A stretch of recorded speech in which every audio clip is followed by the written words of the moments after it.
We interrupt that story for just a moment because right now Governor Gavin Newsom is speaking. He's holding a press conference, so let's listen in. Responsibility of 40 million people strong that not only met the moment over the course of the last year, but met many different moments and challenges. Their remarkable resiliency, their capacity for renewal and recovery is demonstrable and is going to, I think, set this state up for not just a comeback, but an extraordinary decade, arguably century ahead. It's not lost on me when I reflect upon the greatness of the state, looking back in the 50s and 60s when we were truly the tentpole of the American economy. It wasn't by accident that the state of California thrived as much as it did during those decades. We had a formula. Many have written about this, a formula for success. And it was predicated on some foundational principles, the support and investment issues that are very familiar to all of us. Issues like education and infrastructure, investment in research and development, the opportunity to push the boundaries as it relates to a regulatory construct that supported risk-taking but not recklessness, and an open immigration policy where, as some have suggested, we were able to get first-round draft choices, the best and the brightest from around the rest of the world. That formula for success foundationally is what we want to reinvigorate and we want to reinvest in today, as this state, appropriately stated, is not only coming back but comes roaring back. Let's jump right into the California budget proposal for the fiscal year ending 2022. A balanced budget we are submitting to the legislature of $267.8 billion, a general fund of roughly $197 billion. I am pleased to announce that this budget builds on a strong fiscal foundation, one that allows us to set aside even more resources for reserves, now record high reserves, $24.4 billion. You'll see referenced in slides, this slide, about $16 billion in the rainy day fund, a school stabilization reserve. This is remarkable, $4.6 billion in our school stabilization reserve. You may recall just a few years ago, there was no money, there was no reserve. In fact, some had speculated we would never see reserves in that account. We're setting aside $4.6 billion in that school stabilization reserve. You'll see the operating reserve at $3.4 billion and a safety net reserve of $450 million. $24.4 billion, the highest reserves in states' history. We're doing something few other states in the nation have done. We're using general fund to pay down long-term obligations to STRS and PERS, unfunded health care pension liabilities, long-term liabilities. These retirement liabilities, we're committing $10.9 billion, close to $11 billion to pay down these liabilities, $3.4 billion in the next fiscal year, and then $7.9 billion over the budget period, that 3-year period that we'll be talking a lot about in this budget presentation. So highest reserves in states' history, and using portions of the surplus, which I'll announce in a moment, to pay down long-term obligations, retirement liabilities, to a degree that I think few other states can lay claim. In fact, I don't think there's any other state in the nation that's committed anywhere comparable in terms of general fund support to pay down long-term debt, long-term retirement liabilities. This $100 billion comeback plan, the budget, of course, being larger, but $100 billion, bolstered by support from the taxpayers as it relates to an operating surplus, which I'll highlight in a moment, and the federal stimulus, totaling about $27 billion. That $100+ billion comeback plan is the biggest economic recovery package, period, full stop, in California history. It's predicated and foundationally on a number of key areas, though this by no stretch of the imagination, the totality of the investments or even the presentation that I'll offer today, but it's built on themes that we've been highlighting all year, but notably all week. Focus on immediate relief for people that have been most impacted by COVID-19 and this pandemic, issues that predated this pandemic, the pre-existing conditions in the state of California, housing costs, affordability, and issues of homelessness, transforming transforming, not paving over the old cow path in a vernacular it's often used, but transforming our public education system. More on that in a moment. Investments, historic investments in small businesses, workforce development, economic development, job creation, and of course, issues very sensitive to all Californians, issues related to wildfires, drought, and so much underlying challenges this state, this nation, the world we're living in face around the issue of climate change. Let's talk about the immediate relief package. Close to $12 billion, the largest state tax rebate in American history. No state, including this state, has ever rebated more direct dollars back into the pockets of taxpayers, earning up to $75,000. 2 out of every 3 Californians will receive at least a check of $600 once they file their taxes. This is a good inducement and incentive to file your taxes on Monday to get a direct stimulus check directly back if you're in that income bracket. Roughly 2 out of 3 Californians are. 78% of all tax filers, close to 80% of tax filers, will be eligible for that direct relief. Families with dependents will receive an additional $500, just one time, not per child, $500 check, and I-10 filers, regardless of their immigration status, will receive an additional $500 as well, for one reason. It's the right thing to do when the federal government was not able to provide those supports. The state of California will step in to do what we can. We are also providing, and I want to just thank incredible leadership of Senator Dodd and work that was done by David Chu, Bob Hertzberg, many others, to work through a process to develop a strategy to provide 100%, our commitment and our proposal to pay 100% of people's back rent for the last year or so, and to provide supports going forward for the next few months or so, and help support them by paying down their utilities, past due water bills, power and electric, power/electric and gas bills as well. So $2 billion of relief in that space. $1 billion of that $2 billion directly set aside to deal with water bills. The $5.2 billion federal dollars coming in to support our renters. And again, cannot thank the leadership in the Assembly and Senate enough for the work they did on the first $2.6 billion of this $5.2 billion package. We have more work to do to get from 80% to 100%. That's what we're proposing in this budget and proposing to the legislature. We're adding the $2 billion of direct relief for additional support for water, power, and gas, and providing a historic amount of money for tenant legal aid, something that many members of the legislature have been advocating for, and we're pleased in this proposal to advance here today. Something that we have not highlighted, we'll be using some of the direct stimulus dollars, the $27 billion, to direct $300 million to provide traffic fine forgiveness. A lot of debt that has been owed for fines and fees associated with traffic fines. This is for low-income Californians that accrue this debt. And we believe deserve the benefit of these supports, considering the stress and the travails of the last year. These are for tickets going back even pre-pandemic, but through this year to June 30th. Of 2021. The answer to the question is who's eligible. The Judicial Council will make that determination. The Judicial Council will ultimately manage this program. They'll be putting out rules and regulations once the legislature considers this proposal and hopefully adopts and supports that proposal. Issues, again, pre-existing issues that obviously drive a lot of intensity and passion, understandably, and frustration, anger in this state. Issues of homelessness. We announced earlier this week, and I'm reminding each and every one of you that this is not a modest commitment to address the issue of homelessness in the state. This is simply without precedent.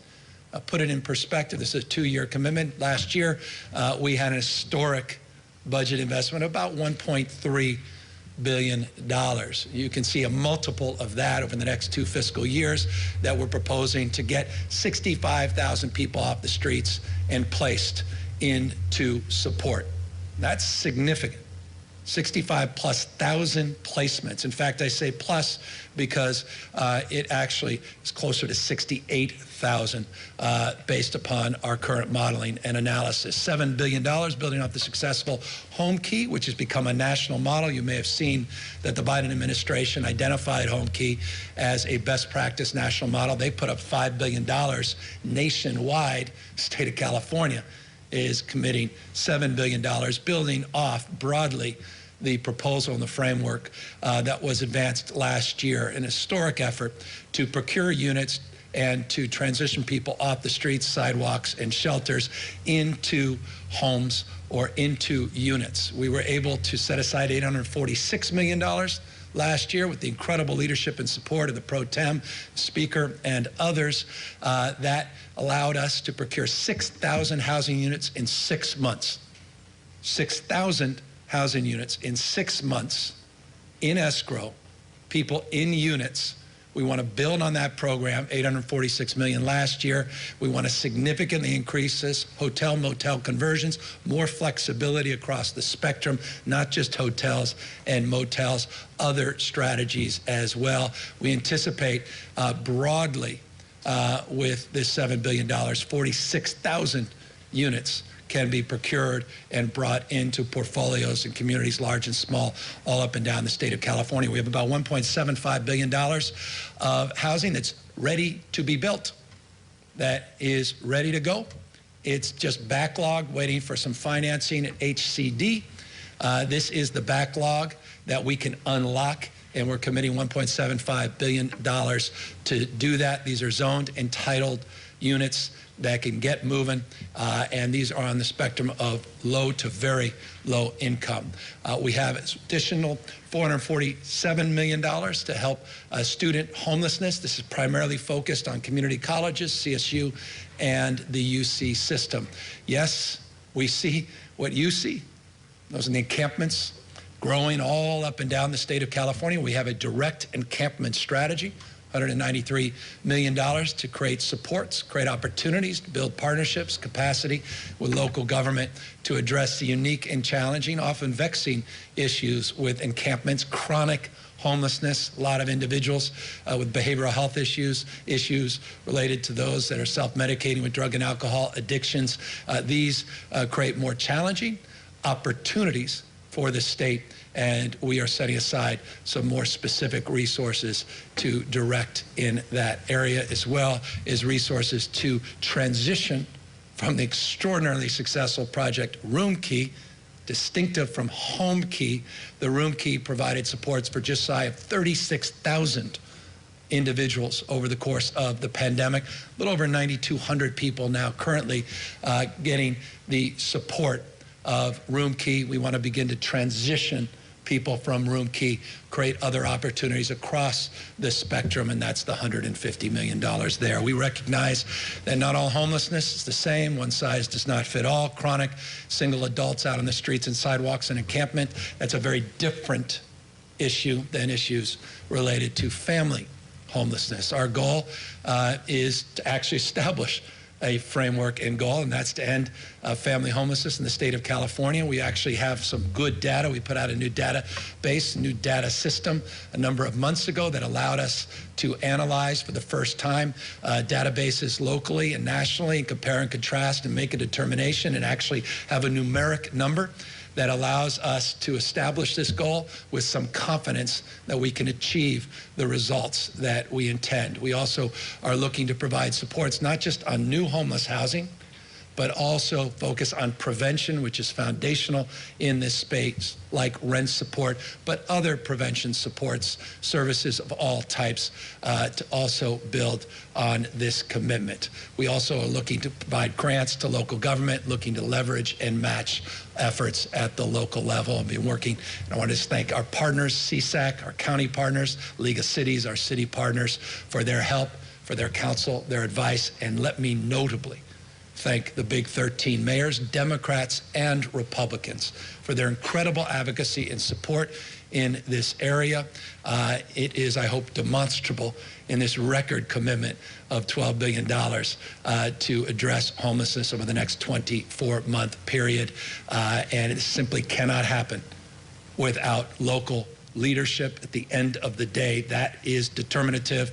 The state of California is supporting these local efforts. We want to regionalize, and we want to make sure there's direct and transparent accountability at all levels of these expenditures and these investments.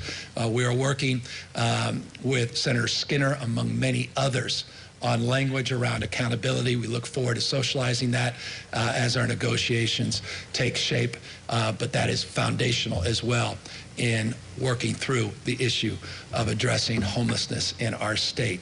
And speaking of working through, let us be sober and mindful. I took the entire State of the State last January, not this January, but prior January, to talk about the issues of homelessness, housing, and mental health.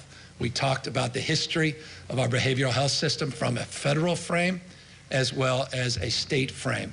It's not lost on me every time I walk into the governor's office. It was a governor's office. It was also office of Ronald Reagan, then governor of the state of California. I just read a wonderful book, Luke Cannon, that wrote about in detail Governor Reagan's first budget, where he began the process of dismantling the investments in our state's behavioral health system, our mental health system. It was never followed up with the community-based care that was pledged and promised for many different reasons, many different factors. I'm mindful of that, and I think all of us are living that example as it relates to what's happened on the streets and sidewalks over the course of the last number of decades in this state, increasingly all across this country, but notably here in our state. So what we're committing to today is the biggest investment in addressing what was dismantled decades ago, and that's $3.5 billion in new housing and beds, boarding care, adult and senior care, as well as beds that will allow for conservatorships. Remember, we signed a number of bills last year, working very collaboratively with the legislature on conservatorships, Laura's Law, and expanding the capacity for local government to leverage people into treatment and care. The biggest challenge has been where do you place people? And that's why this $3.5 billion is historic, unprecedented. Forgive the hyperbole. You'll hear those words to describe much of what I'm going to present today, because those words are the best way to describe the unprecedented nature of these investments. So these are long-term commitments. This won't happen overnight, but this is building off of a lot of the strategies and plans that we know are effective. Resources have been the issue, but our resourceful mindset will not be an impediment. And speaking of resourceful mindset, I just want to remind people, this was in the January budget. This actually was in last January's budget. It was delayed because of last year's economic conditions, created stress on our budget. You recall a $54.3 billion budget shortfall the last time I was here a year ago, almost to the day. Now a $75.7 million budget surplus, 54.3 to $75.7 million surplus. We are now not just dusting off, but we have augmented, we have amended, we have improved upon the original CalAIM proposal, and this is about a once-in-a-generation historic transformation of our Medi-Cal system. It's payment reform, it's the integration of brain health and physical health. It's about incentives for wellness, treating people and their needs early before you care for them in acute stages and pay more later. Also has a component around housing. That's why we're integrating this in the homelessness housing section, but this is truly an exciting and enlivening transformation. I want to thank Secretary Galley for his incredible leadership in this space. He's worked on this for years, and we're finally poised to do something big in this Medi-Cal space. By the way, we're also going out on the re-procurement with our managed care plans. This is all aligning up in an historic way to do something big and bold for 1/3 of Californians that currently are on Medi-Cal in the state of California. I highlighted this additional investment, which again is transformative. I highlighted this in relationship to our school budget earlier this week for a reason, that the school system will be integral in advancing this transformation of our mental health care system for youth 0 to 25. I want to highlight it again in the context more broadly of our behavioral health investments and give it once again its due. $4 billion investment over the next number of years to make sure that we're screening every child 0 to 25. We're diagnosing every child 0 to 25, and we're providing treatment to everybody 0 to 25. I was communicating with now Mayor Darrell Steinberg, one of the great champions of Mount Baber Health. These are investments we've long dreamed of. He's long dreamed of. And here we are, this extraordinary moment in California history where we can make the investments to provide all of the services that we need to provide our youth, particularly those that have suffered through tremendous trauma and anxiety, depression over the course of the last year as it relates to working through so many of the conditions we've had to face through this pandemic-induced recession and all the rules and regulations and restrictions and challenges around isolation and loneliness and the like. We're also putting together a platform, one virtual platform to integrate all of this system, a portal. This is also a critical component of this reform. Again, I cannot be more enthusiastic about making this announcement today and more enthusiastic about what it will mean to millions and millions of children and their future if indeed we succeed in implementing as we are promoting. Another big thing we need to implement, we can't just promote, is to clean this damn state up. And forgive my language, the state's too damn dirty. You drive up the streets, corridors, or rather the freeways, and exits, entrances, commercial corridors, downtowns, all up and down the state of California. You look under those Caltrans overpasses, you see mattresses and see all kinds of things that have been dumped there illegally. We've seen a huge increase in the amount of illegal dumping over the course of the last year.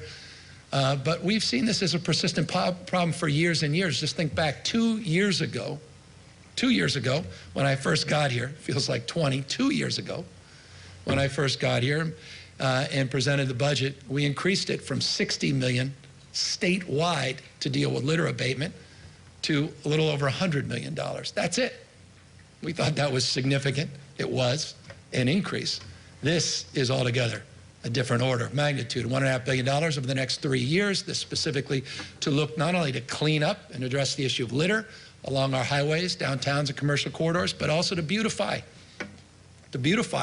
those same corridors. I was down in Los Angeles the other day on freeway, and we don't want to just clean up all the mess. We want to put some, new trees and maybe a mural, revitalize, reimagine spaces, and also reconnect people. And that's why there's a jobs component to this. We estimate conservatively 15,500 jobs, just 531 state jobs to oversee this. The vast majority of these are jobs for people coming out of reentry or coming through reentry programs, people coming out of homelessness, at-risk youth. We want to build on so many of the successful models, local models. As a former mayor, we had a number of them. Every city, most cities, at least well-managed cities, have effective programs for beautification and youth programs, and we want to incentivize through grant funding, $444 million of that $1.5 billion specifically to local government to incentivize grants and matching funds to amplify their efforts. So we want this $1.5 billion to grow on the basis of those matching strategies, and also includes an arts component. We really believe that what makes California unique and special is our creativity, our innovation. We have so many extraordinary artists that have struggled over the last year in particular, and we want to bring that arts back into the public sphere, back in the public space, and that's a big part of this proposal as well. And so that's the broad strokes on homelessness, and there's a lot of detail, a lot of backup in that space, and we look forward to talking in more detail and specificity with the legislature. I want to thank Scott Wiener for all his advocacy and support, Phil Ting for his advocacy and support. I can continue some of the Rivas, so many others, talking about the issues of homelessness and housing that have been instrumental in helping us develop and define the parameters of that proposal. On the issue of housing, this $1.75 billion is not the totality of our housing budget. You noted that 1.75 that was specific to low-income housing that I put in the homeless bucket. It's north now. You add those together, $3.5 billion. Just wanted to give you some additive numbers here, and as it relates to the May revise in specific detail. We talked about this housing accountability unit. I just want to lead with that because I think it's incredibly important It's the reason we had to sue one of our cities in the state of California. We need to build more damn housing. The challenge in the state of California is supply and demand. It's Econ 101. We don't develop enough supply to meet the demand. And as a consequence, we see prices continue to rise. There's also issues of time value of money, issues of delay, unnecessary delay and abuse, candidly, of the process and system. And so we have an accountability unit that we think is essential in advancing those efforts and working with local government and technical assistance to move things along. Because at the end of the day, as a former mayor, I understand this intimately. State can set the tone and tenor, but localism, as I often say, will be determinative in terms of the production and construction of actual units, working through planning departments and county boards of supervisors. Infill housing, we want to focus, and this is additional $500 million in the May revise, specifically related to VMT. Let me unpack that simple way of saying this. We want to incentivize housing around transit corridors, density bonuses, and investments around housing corridors, looking at jobs housing mix, real quality of life benefits consistent with many of the pre-existing strategies that have predated my tenure here as governor that have been advanced. We want to also preserve affordable housing. There's about $300 million of this budget is around preserving affordable housing that's about to lose its covenants, these 30-plus year covenants that are due to expire. That affordable covenant expires and they can convert to market rate housing. We want to buy a lot of that back. It's incredibly important in a preservation strategy. That's part of the preserving affordable housing line item. Home ownership, ADUs. We did a lot on ADUs. I want to thank the legislature, Phil Ting, our pro tem, Tony Atkins, so many others that were instrumental in advancing the ADU legislative package, but we want to back it up with some resources, $100 million, first-time home buyer, $100 million, looking to continue to build on our progress. I've identified excess land for development, want resources in that space, and always need to do more on housing, construction, through apprenticeship programs. Talk about doing more. We are committed to transforming public education. This budget represents a $46.3 billion increase over the next 3 years in investment under Prop 98, $46.3 billion. It increases from what I presented just in January by $17.7 billion, the education budget in this state. This is just simply without precedent.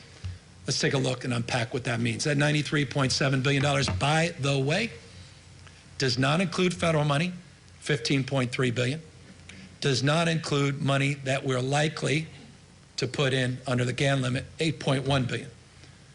We could just as well put out a number that is substantially higher. At minimum, we could put out the GAN number, additional $8.1 billion, and you'd see that number north of $100 billion. But that is a number we want to provide just for the purposes of clarity, and a conservative number to give you a sense of how significant this boost in public per pupil investment is this year.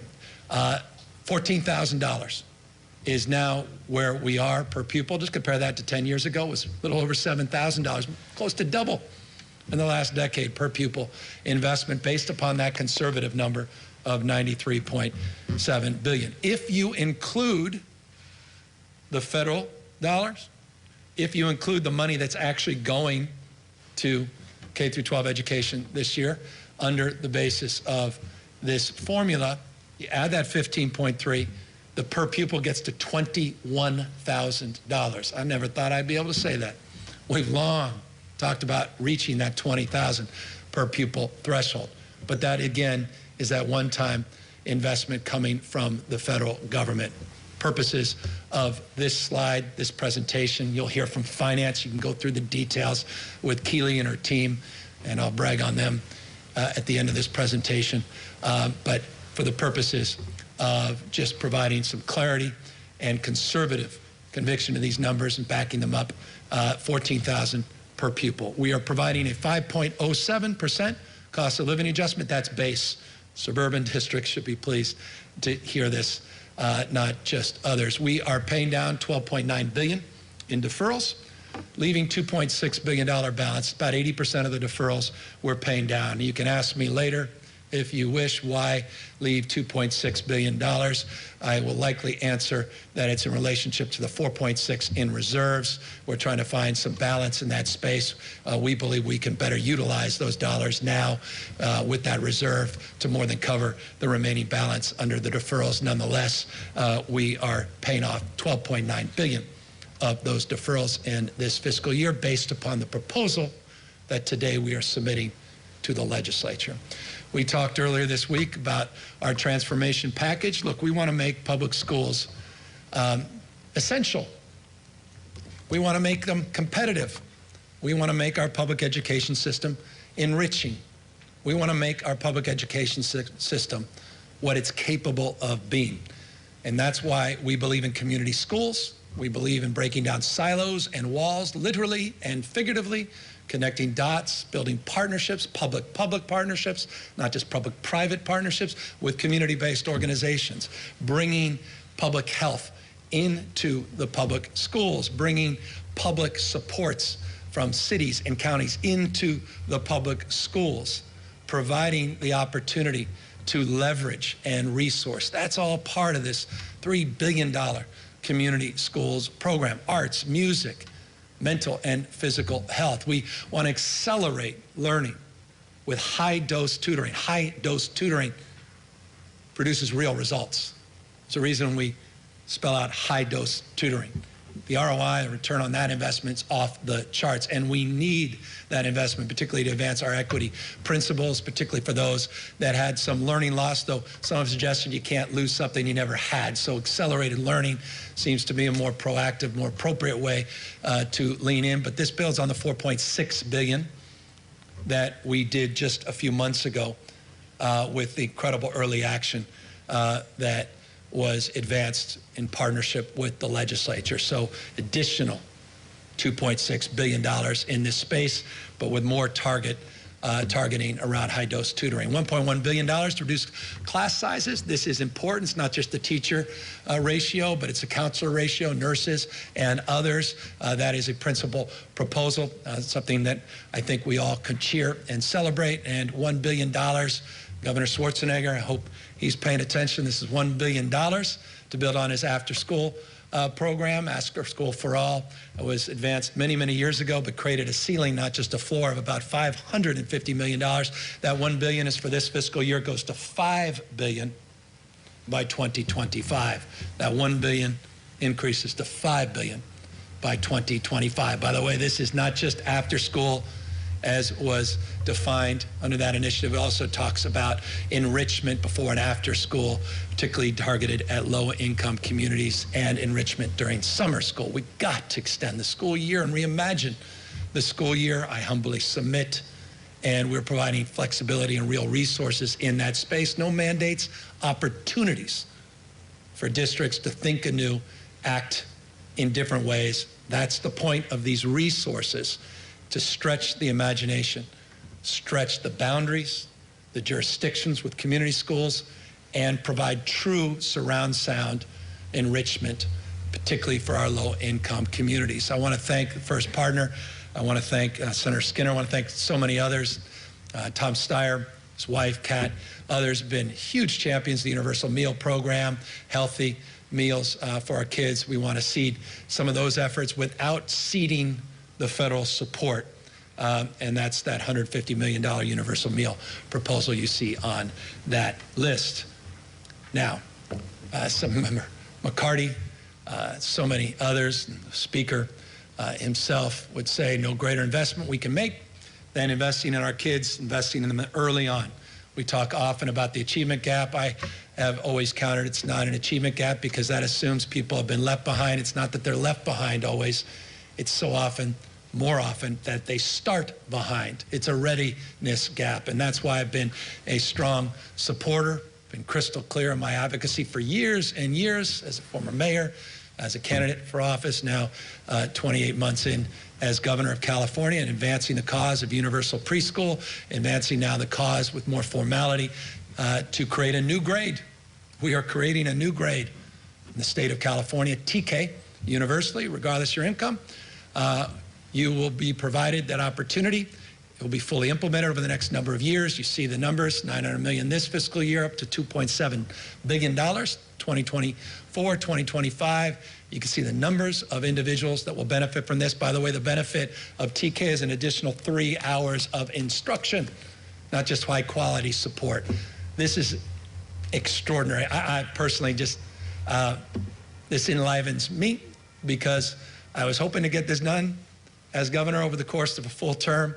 The idea that we're 28 months in, if we get this proposal through the Assembly and Senate, you have so many great champions there, we can actually produce this result even sooner and get the ball rolling in a very meaningful way to change the trajectory of our young kids' life. By the way, can't do that without recognizing, as my wife often reminds me, of the impacts of all of these proposals and how they're disproportionately felt on the basis of gender and how women bear a disproportionate brunt of so many of the issues that we presented, notably around the issue of education and early supports, including childcare.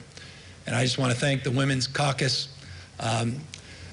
Chair Garcia, others were strong, laser-focused advocates for more childcare slots. I hope they'll be pleased with this significant investment that will provide upwards of 100,000 new childcare slots. And by the way, we're front-loading this, using about $4 billion of federal money, also using general fund money, and we are hoping to make those investments, again, on the front end, not just on the back end. So we mean business as it relates to those 100,000 new slots. And so I just included in this frame because these two certainly are connected. And I'll tell you what is connected.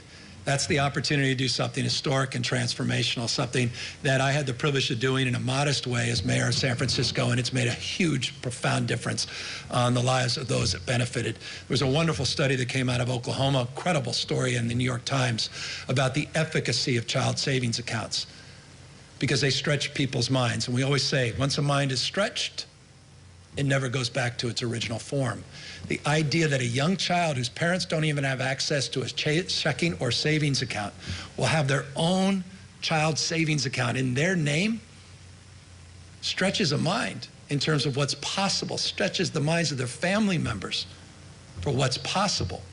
And we know the evidence is overwhelming, and that's why I encourage you to take a look at this New York Times piece that analyzed the evidence and the research of the efficacy of these accounts. We're not asserting a principle or paradigm, but we know that with as little few $100s that a child is 7 times more likely to consider and go to college. Just with a few $100s seeded in an account, we want to seed $500 in accounts of 3.7 million Californians. This is unprecedented in U.S. history. This is an opportunity to address generational poverty. This is an opportunity to stretch a college-going mind, but also opportunity to look at trade school and entrepreneurial spirit, which is also part of this proposal, because we recognize there are many pathways for our children, but we want to provide opportunities once you graduate. And we want people to graduate, and that's also part of this initiative. We also want our young people to understand dollars and common sense. We do not do justice to financial literacy in this country. We're going to get serious. You can't just talk about income inequality. You have to talk about assets and wealth inequality. That's what this proposal is all about. Edwin Nazarian, he gets it. It's been an incredible champion on this, and I thank the Assembly member for his leadership in this space. So many others have advocated for this as well. This is for all LCSFF students. This is federal dollars we'll take in. I said the other day, non-98 general fund, but meant non-98 federal dollars, $2 billion to seed these accounts. And then we'll build on that each and every year for all first graders and keep this going. And we're going to provide additional supplemental support if this is approved, additional supplemental support for foster youth and homeless youth. We've seen this, and I could spend an hour just on this. Just look at the kindergarten college program we launched with the Obama administration when I was mayor. What we saw is, we saw members of families that were going to give a kid a new video game, instead put $50, $25 into that child's account to help them with a college-going mindset. There's so many advantages, leveraging money, philanthropic money, local money, I hope federal money. Thank you, Cory Booker, Senator Booker, for your leadership in this space. We hope his bill is successful. But this is an incredible opportunity to build a foundation for our children as well. Look, you can't build a foundation without recognizing the most important impact in terms of the quality and outcome of a young child's experience in the K-12 education system is that relationship with a caring teacher. And that's why we need to do more to care for our teachers, and we need to have their backs because they have our children's back, particularly as we move back into full-time in-person instruction later this fall. We'll talk about that in just a moment. We want to build on the incredible work Linda Darling-Hammond has been doing, and the Superintendent of Public Education, Tony Thurmond, has been advocating for. So many others from the chair of our respective committees, Leva and O'Donnell, have been advocating for stronger support for teacher training, recruitment. Golden State Teacher Grant Program's been a big success, doesn't have enough money, $500 million. Expanded teacher residency, we know that works, more money.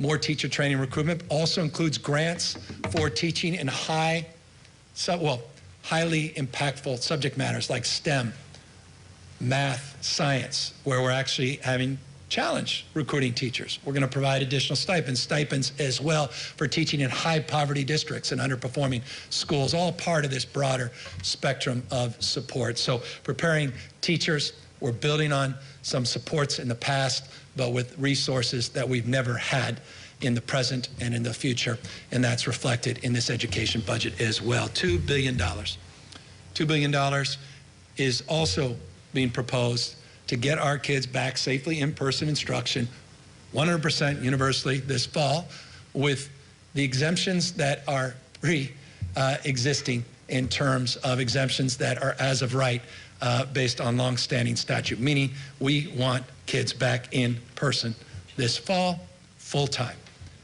And on June 30th, midnight, the statute in the state of California will make that crystal clear that that is indeed a requirement. But we want to back it up with support. And we recognize we got a lot more work still to do to deal with anxiety, not just with teachers, but with parents, about our ability to safely bring back our kids into full-time in-person instruction. And that's why we're committing an additional $2 billion, building off the work that we did with the legislature and the incredible leadership of Pro Tem Atkins and Speaker Rendon. And I say that because I can personally lay claim to that, where they drove that $6.6 billion plan with their legislative leaders. And we want to build on that momentum and that incredible early support to support the health and wellness of our kids as we move back in-person instruction. One of the things we don't want to go back to is the experience we had last year. And that was the experience of recognizing the haves and have-nots, the divide, this digital divide. I guess the point is you can, play in the margins. You can continue to do what you've done, but you'll get nothing more than what you got. I have no interest in that, and I hope the legislature doesn't either. I know that Lena Gonzalez doesn't. I know that Edward Curry does not. They don't want to play small ball. They want to actually solve this. Broadband for all. Let's do this. $7 billion. Thank you to the Biden administration. Thank you for the federal dollars. This is an opportunity, backed with some general fund money as well, but primarily federal dollars, to finally close this digital divide, to do justice, not just for our kids. This could just easily be outside of the education agenda, but for our rural communities as part of an economic development strategy, connecting the dots in all parts of this state to build that middle mile, to build that last mile, to work with our tribal nations, address the issue of sovereignty, but still provide support. We can make this happen, and we're putting a significant amount of money to advance that cause. Let's get this done once and for all so that no future administration is talking about the scourge of the digital divide, and we don't have to go back to the old ways of thinking and doing. This is what the federal stimulus, from my perspective, was all about: catalytic investments to make generational change. This is one of those investments that will pay dividends for generations. Economic opportunities, address the issue of equity. All of these things are potentially advanced if we are successful with this proposal and the work that many legislative leaders have advanced and are underway. That said, We also believe that you should not end your your learning by 12th grade. We want to extend that beyond, and that's why we are looking to make, again, forgive me, historic investments into higher education. We're looking at investments to drive down the cost of attendance. I'll get to that in a moment, that move beyond tuition, which again is the modest cost of attendance, particularly in California that does so much better than most states. We want to cut the cost of student housing in particular. I want to deal with the racket respectfully. I say this, I said it last year, I'll say it again, it hasn't changed. The racket that is the textbook industry, that is abusive to common sense and mindset in terms of the usury nature of the costs associated with textbooks that make no sense whatsoever, except to those that are the beneficiary of huge rewards on the backs of our children, many of them. But we also recognize we need to do more in terms of goal setting, and that's why we're creating a new 70% attainment goal by 2030 for all 25 to 64-year-olds in the state of California. We are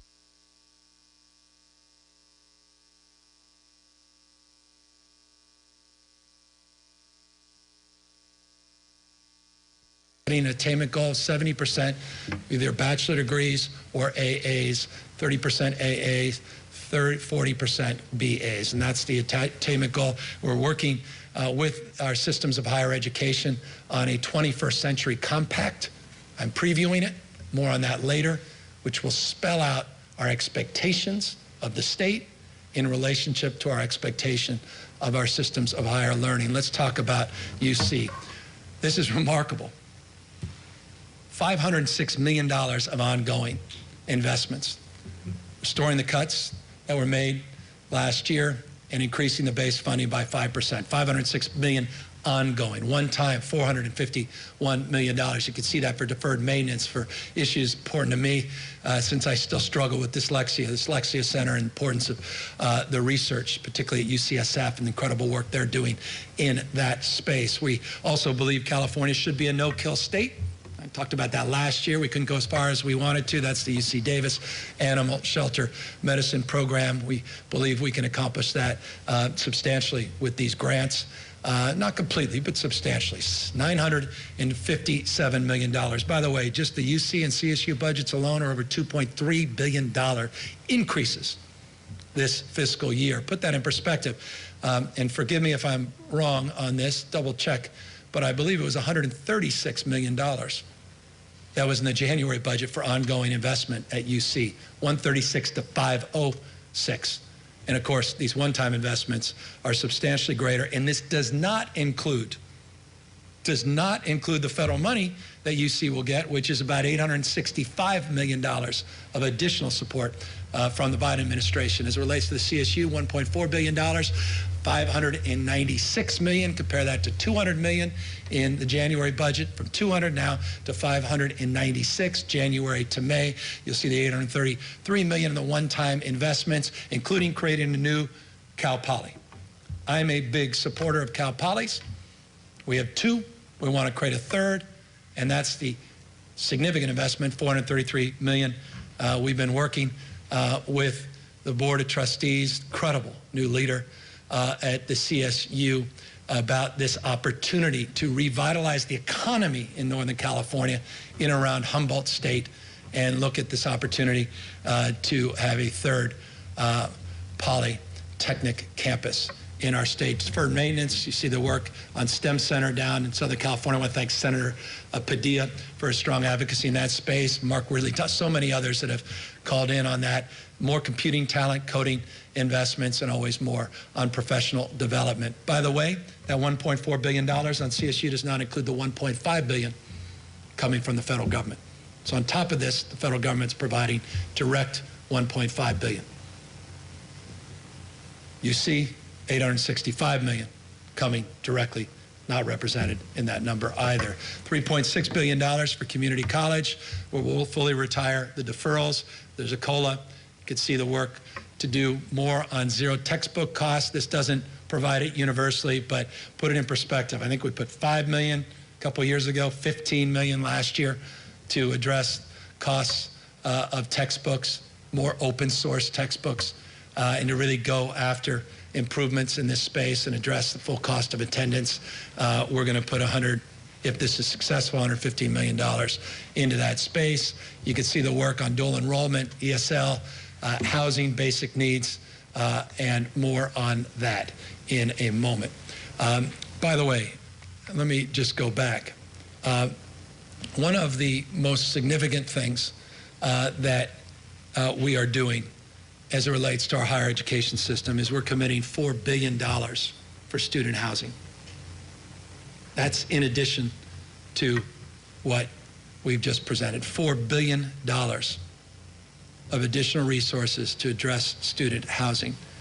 As I said, one of the biggest factor of cost is not tuition. The vast majority of Californians don't pay tuition because of our long-standing commitment to people low income and many in the middle class.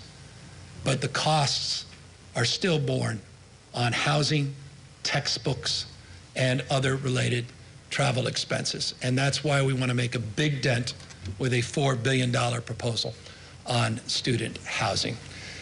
So forgive me for extending the portion of that presentation, but that's important oversight I didn't want to lose. As it relates to issues that are top of mind, issues related to jobs, infrastructure, issues related to the economy.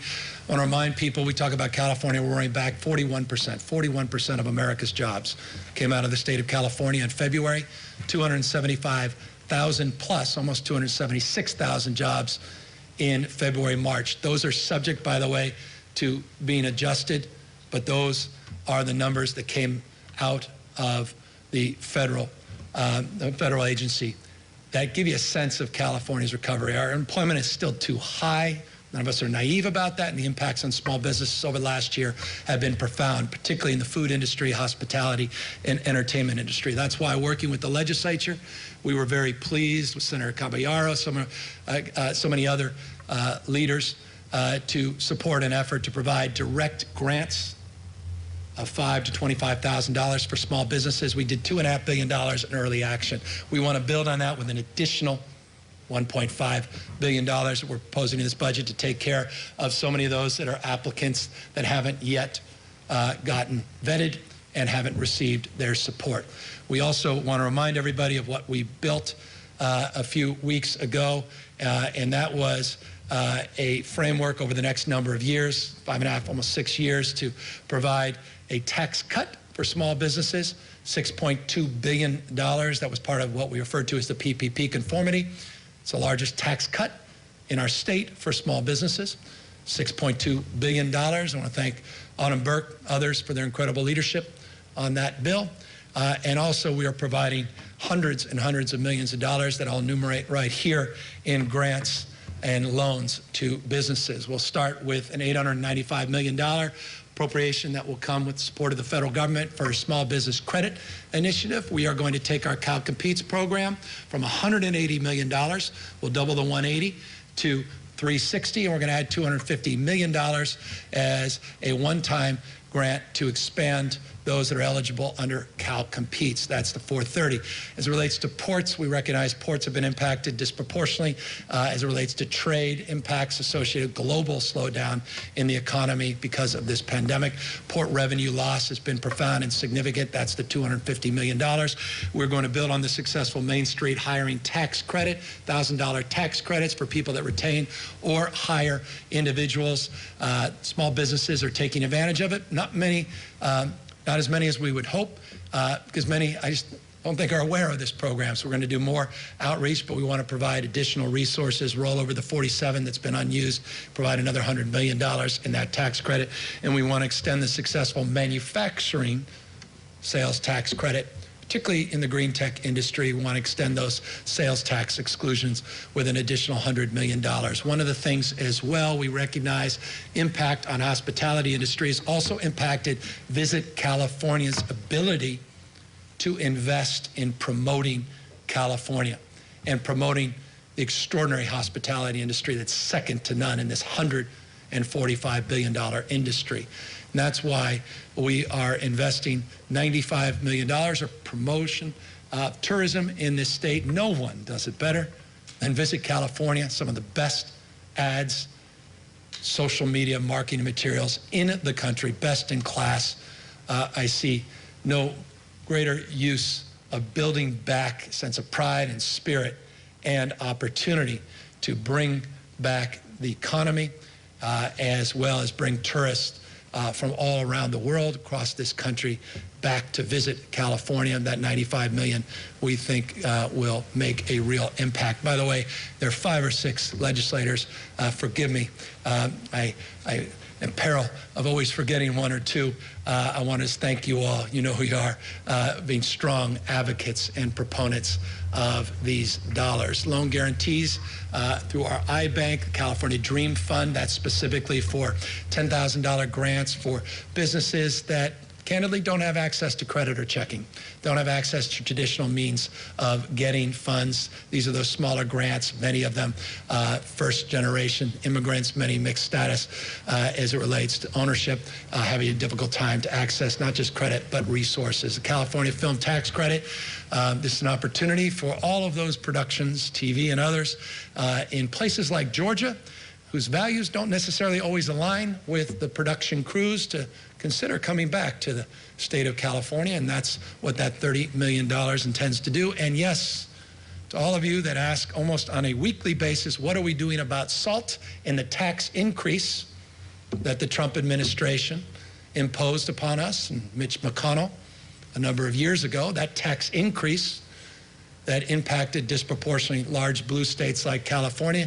We're trying to address that tax increase of the Trump-McConnell era, and we have a partial fix, SALT, for S corporations, S-corps, as they're commonly referred to. We're working with Speaker Pelosi, Senator Schumer, and President Biden to see if we can ultimately address that, though it is a tax that will ultimately sunset, or rather the SALT deduction limitations will ultimately sunset in just a few years if indeed they're unable to make earlier action or take earlier action.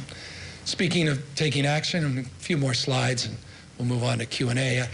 Incredibly important to talk about jobs in relationship to infrastructure and capital. $52 billion 5-year capital plan we're proposing. By the way, that includes $4.2 billion for high-speed rail. And I don't know if you've checked your phones, if it's come out yet, but it will shortly if it hasn't already. The return of the high-speed rail dollars that the Trump administration took from Californians, those dollars are coming back into the state, reinforcing we have a real federal partner with our high-speed rail system, an incredible opportunity to finish the work in the Central Valley and then build out those extensions into the Bay Area and down into Southern California. $3.1 billion. Speaking of Southern California, not exclusively, additional general fund money, $3.1 billion. We listened to the leadership represented in various different committees. Laura Friedman, thank you for your advocacy and support of these dollars. Speaker Rendon, thank you for your advocacy and support of these dollars. Not lost on us, the 2028 Olympics and the transformative opportunities to fast track and invest in connecting dots in our infrastructure presents itself, and that's a portion of the resources in that $3.1 billion package. By the way, the transportation budget's roughly $11 billion. It includes, a portion of that is SB1 at $4.6 billion, other supports, including deferred maintenance, the 3.9, and acceleration of big projects, bonds, where we can move and drive the investment and get shovels in the ground and get our construction building trades union representatives working at even greater numbers than they are today. $3.6 billion, this is without precedent, simply without precedent in California history, the largest workforce development investment proposal that's ever been made. $1 billion specifically to provide grants from $1,000 to $2,500 for those that have lost their job, to allow them to go back to school and or start a business with flexibility and some creativity to provide these grants in a way that we haven't allowed for or even afforded in the past. $1 billion for an endowment. This Learning Aligned Employment is an endowment that we want to provide that connects the dots between economy and where it's going and our institutions of higher learning. This is incredibly important as part of our 21st Century Compact with UC and CSU, that we start to be more prescriptive in aligning economic growth and opportunity to workforce development and curriculum. And that's what this $1 billion endowment proposes to do with work-study programs and apprenticeship programs that align and advance that cause. Here's something that's also important to me, and I hope a cause that unites all of us, and that's transitioning to a carbon-neutral economy. We're not playing small ball here. And I hope people can appreciate, particularly in Kern County. I hope folks in Kern County can appreciate, because Kern County will be the disproportionate beneficiary of $750 million of transitioning to carbon neutrality. We are transitioning from the old ways of energy production and exploration to the opportunities that present themselves anew. It's remarkable. I was just driving through Kern County 48 hours ago. And within literally seconds, you're seeing hundreds and hundreds, appear to be thousands, but hundreds and hundreds of oil rigs. Seconds later, one of the largest solar projects in the world, not just the nation. So you see this contrast taking shape. What we want is to be there, support those in that transition, not rhetorically. People talk all the time about just transition and they walk away. We want to be there substantively to help with that workforce to transition to carbon neutrality. I'm going to talk more about another proposal we have in this place to back this up. But $750 million is not insignificant, and that's part of this package. Accordingly, we also want to build on some of the incredible high road training program partnerships that we have in the state, the amazing apprenticeship programs we have in the state, and you see a huge number there, $417 million to advance that cause. More partnerships as part of the Fresno effort we announced 2 years ago. We have a partnership in Fresno, in San Joaquin, and Imperial counties about reimagining the future and about what the economic opportunities look like. And we've seeded that over the course of the last number of years. We're going to expand that to 8 additional regions, including the regions that we identified as regions that are vulnerable in a transition, like Kern County. And so that's the $250 million, which we're very excited about. And these are proven partnerships, true public-private partnerships, aligning strategies, regionalizing efforts. And I just want to thank everybody, particularly in the Central Valley, for all their hard work in developing these partnerships, and we want to be there having your back and to help fund them. Speaking of having their back, people are literally breaking their backs, helping the most vulnerable Californians in IHSS, in home supportive services. We want to look at career pathways. We want to look at career opportunities for IHSS workers. This is something we've been long talking about, hoping to get done this year. It looks like my friend April Verrett, Doug Moore, and others, I hope you have a smile on your face when you learn about these efforts, and I want to just acknowledge your efforts and thank you for helping us design components of this proposal. Speaking of components, as the Bible teaches us, we're many parts, but one body. And I say that to make this point. I don't think there's anything more important in the United States of America, let alone the state of California, than just enthralling ourselves with the notion that we're very different from one another, regardless of our political stripes, regardless of our geographic proximity to one another. We've got to start connecting in a more meaningful and substantive way across our differences. That's what service is all about. That's what volunteerism is all about. My political hero, Sarge Shriver, the vernacular of the 60s around community opportunity, many of the things Clinton administration picked up on around responsibility, all coming out of the work around the Peace Corps and legal aid to the poor. We need to bring back that spirit. We need to bring back that narrative.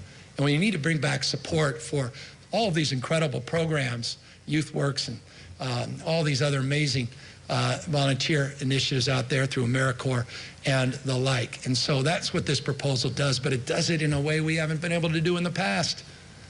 This is really exciting.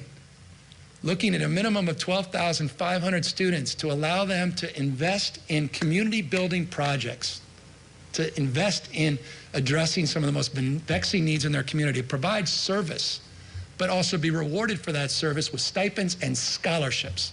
450 hours for 9 months. this is something no other state's doing. This country should do this at scale with respect. If this country can get serious about this, we can solve 90% of the damn problems in this country.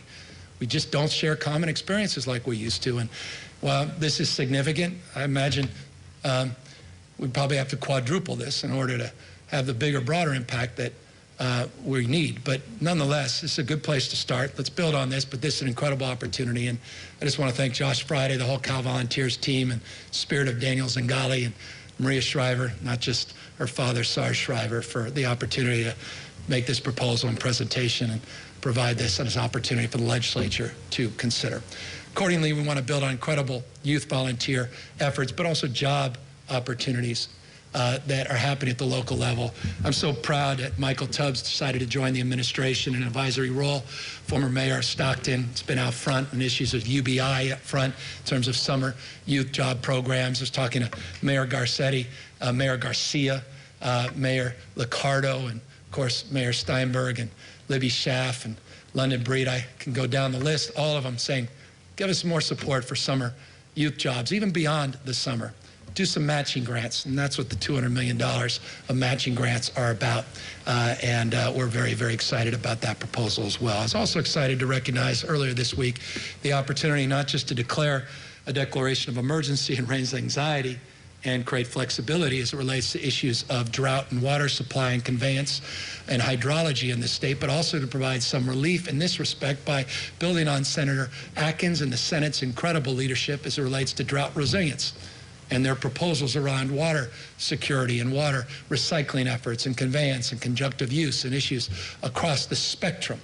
Things that we laid out in detail in our water portfolio strategy includes 100 specific strategies and plans to address modernizing and having a 22nd century vision for water supply and reliability in the state. So we're putting out $5.1 billion in a drought resilience package. We announced this a few days ago.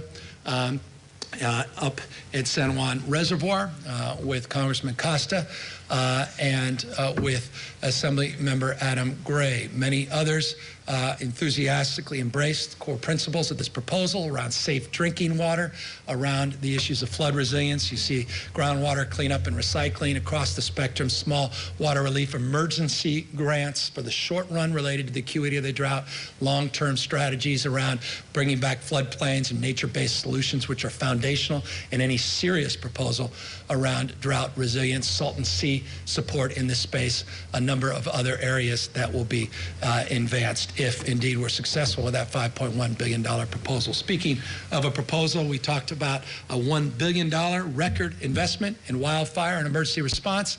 That is now $2 billion. We did $536 million of it as an early action. We're now making the largest investment in California history for new firefighting equipment. And these are the Black Hawk helicopters. We have 5. We've got 4 more coming in very shortly. We've got the C-130s coming in next year, and they'll start coming in en masse. We're looking more forest health investment, vegetation management, home hardening. But the biggest increase, if you ask what's the difference between this proposal in January and the proposal we're making here today, it's a lot more investment into grants for community emergency response and resilience, more grants and supports for an all hazards frame, not just wildfires, but emergency response broadly defined. My wife wasn't woken up. She was awake 9:30 the other night with that earthquake that actually reached down into Fair Oaks, not just Truckee, a reminder of Mother Nature's fury. And we need to be prepared for the next earthquake, and that's why this includes a $17 million appropriation for the earthquake warning system and continuing to build on the supports that we've advanced for a course of many years and in January, but providing even more resources into this year. Looking at resources, we'll be rolling out a detailed strategy for a 22nd century electric grid.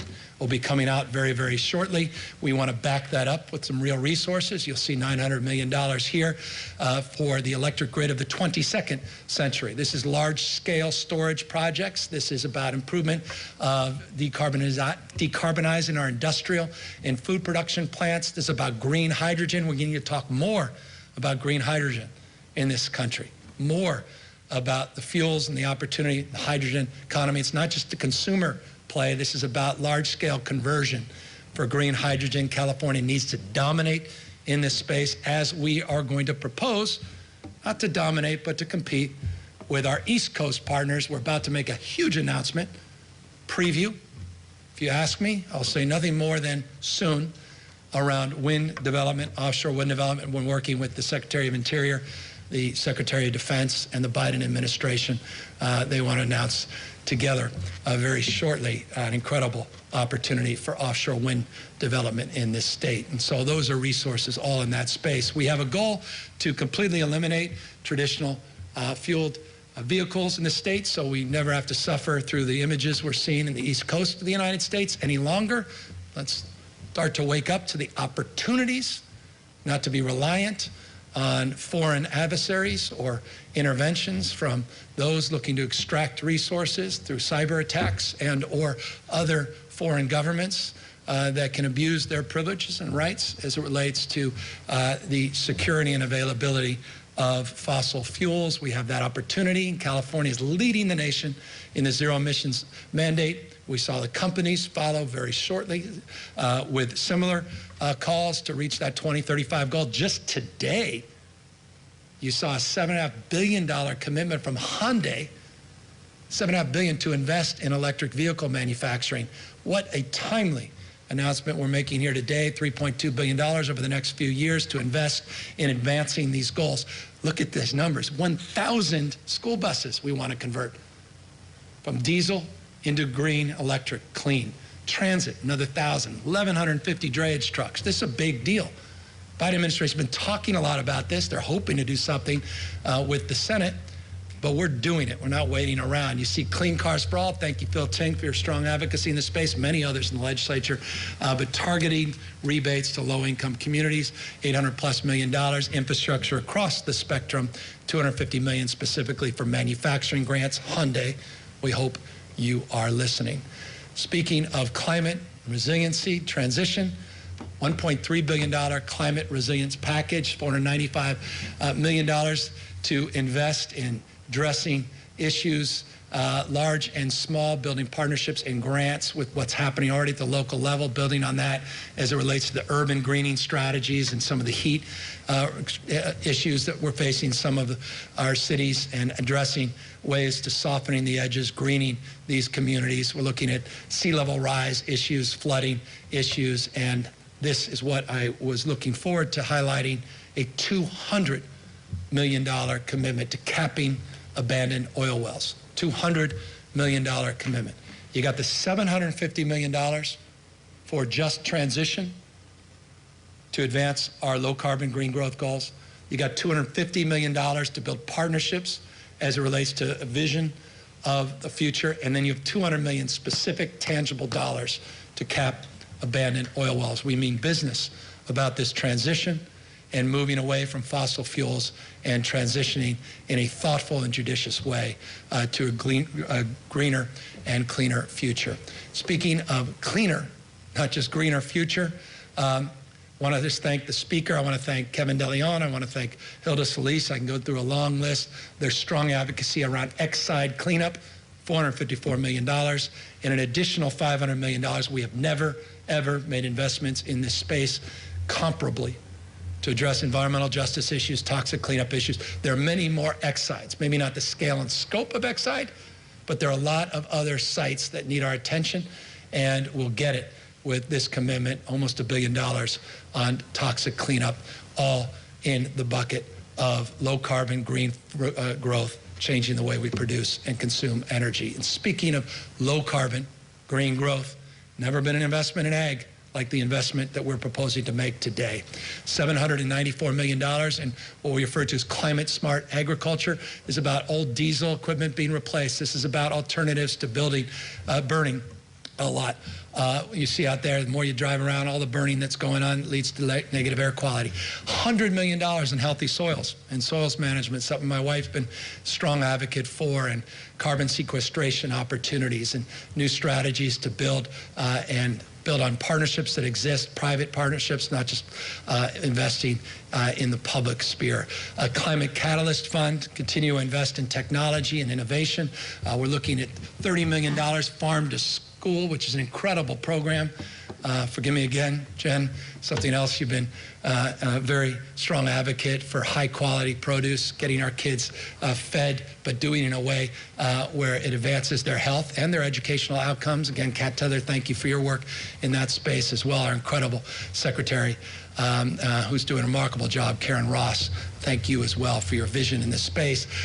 More investments across the spectrum in equitable food, as well as direct assistance to small farmers that are struggling in this very difficult time, as well as apprenticeship opportunities. We'll just close up with 2 more slides, and that is to discuss briefly some topics that are very, very personal to a lot of folks in the legislature and a lot of folks that will be beneficiaries of these announcements. The rate increases that were suspended the last year, provider rate increases under Prop 56, they'll be eliminated. We're looking to eliminate that 7% wage reduction or rate reduction at IHSS. Developmental disability services, fully restored. The early investments we're making in ACEs screening, an incredible Surgeon General, a tampon, as well as diaper tax suspensions, we'll move those off. We're expanding health care regardless of your immigration status, not just 0 to 26, but now everybody's 60 years and over. There's a doula benefit. Talk about cultural competency. That's now going to be part of the Medi-Cal expansion as well, postpartum, extending that for a year. And thank you to all the legislative leaders that reached out to me, interestingly and wonderfully, on medically tailored meals and keeping that as a Medi-Cal eligible expansion, as well as some re-entry expansions in this space. So all of that as part of a broader announcement. But I need to just close out with a few additional points, and that is around accountability and transparency. This unprecedented opportunity to invest over $100 billion in this remarkable comeback, California. We need to be more accountable to every dollar that is spent and invested. We need to be more accountable to every federal dollar that's come in. And we're building out a new unit. It's an accountability unit to make sure we're drawing down our resources, grants, that also includes federal dollars related to disaster recovery, to make sure that we're utilizing and expressing ourselves, utilizing our talents and expressing ourselves so that we're getting reimbursed at the highest levels through FEMA and the federal government. So we've never done this at this scale. It's been a workload issue. We want to build out a brand new accountability unit in the state. I'm going to talk about government efficiency right here. We still want to do this.